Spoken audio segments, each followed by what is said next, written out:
ఆయన 1978లో తొలిసారి ఎమ్మెల్యే అయ్యారు. అప్పుడే మంత్రి పదవి కూడా నిర్వహించారు. ఇప్పుడు 4గోసారి సీఎంగా చేస్తున్నారు.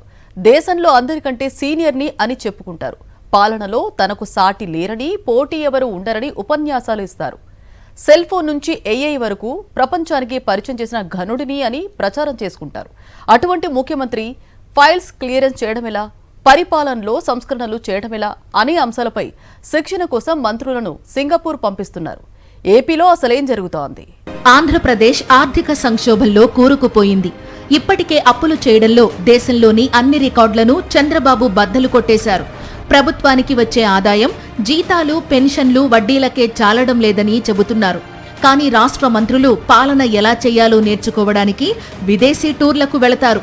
ఫైల్స్ ఏ విధంగా క్లియర్ చేయాలి, పరిపాలన ఏ విధంగా సాగించాలి, పాలనలో సంస్కరణలు ఏ విధంగా తీసుకురావాలి వంటి అంశాలు నేర్చుకోవడానికి అది ఒక నగర దేశం, హైదరాబాదులో సగం కూడా లేని దేశం సింగపూర్కు వెళ్లారు.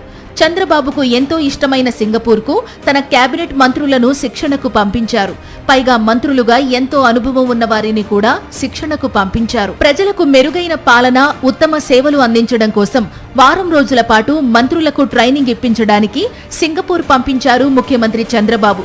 మంత్రులు అనిత, నారాయణ, బీసీ జనార్దన్ రెడ్డి, అనగాని సత్యప్రసాద్, అచ్చెన్నాయుడు, సత్యకుమార్లు సింగపూర్లో పర్యటించి అక్కడి ప్రభుత్వం వద్ద ట్రైనింగ్ తీసుకోనున్నట్లు సమాచారం. చంద్రబాబు నాయకత్వంలోని కూటమి ప్రభుత్వం చెప్పిన మాటలకు, చేస్తున్న పనులకు అసలు సంబంధం లేదని ప్రజలు భావిస్తున్నారు. పరిపాలనలో తమకు సాటి లేదని, తన అనుభవంతో రాష్ట్రాన్ని పరుగులు పెట్టిస్తానని, టెక్నాలజీని తానే తీసుకువచ్చానని చెప్పుకునే చంద్రబాబు ఇప్పుడు తన సహచర సీనియర్ మంత్రులకు ఫైల్స్ క్లియర్ చేయడం ఎలా అనే అంశాలపై శిక్షణ ఇప్పించడానికి వేరే దేశానికి పంపించడంపై జనం నవ్వుకుంటున్నారు. గత ప్రభుత్వ హయాంలో ప్రజలకు మెరుగైన పాలన, సంక్షేమం అందించిన ప్రభుత్వంపై విమర్శలు చేసి తన అనుభవంతో అంతకంటే మంచి అభివృద్ధి, పరిపాలన ఇస్తానని హామీ ఇచ్చిన చంద్రబాబు అధికారంలోకి వచ్చిన తరువాత మంత్రులను ఇంకో దేశానికి ట్రైనింగ్కి పంపించడంపై రాజకీయ విశ్లేషకులు సెటైర్లు వేస్తున్నారు.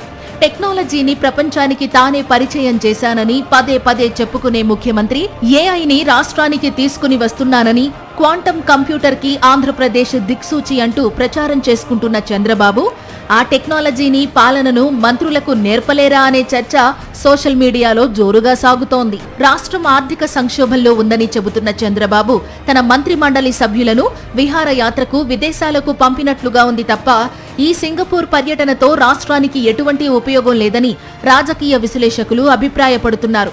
అంతర్జాతీయ స్థాయి రాజధానిని నిర్మిస్తున్నామని ప్రచారం చేసుకుంటూ మంత్రులకు ఇంకా ఫైల్స్ ఎలా క్లియర్ చేయాలో తెలియడం లేదా అని జోక్స్ వేసుకుంటున్నారు.